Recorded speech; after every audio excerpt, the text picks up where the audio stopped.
I believe the Constitution protects the right to privacy, and I have no reason or agenda to prejudge the issue or to predispose to rule one way or the other on the issue of abortion. Roe versus Wade is an important precedent of the Supreme Court, and the Supreme Court has reaffirmed the decision, sometimes on the merits, sometimes in Casey, based on stare decisis.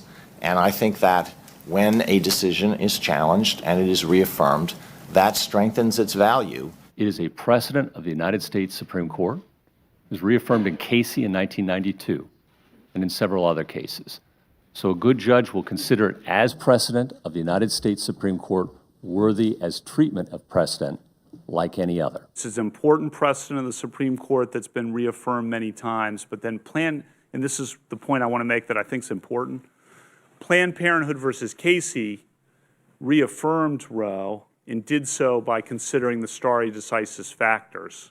So Casey now becomes a precedent on precedent. People use super precedent differently. Okay. The way that it's used in the scholarship and the way that I was using it in the article that you're reading from was to define cases that are so well settled that no political actors and no people seriously push for their overruling. And I'm answering a lot of questions about Roe, which I think indicates that Roe doesn't fall in that category.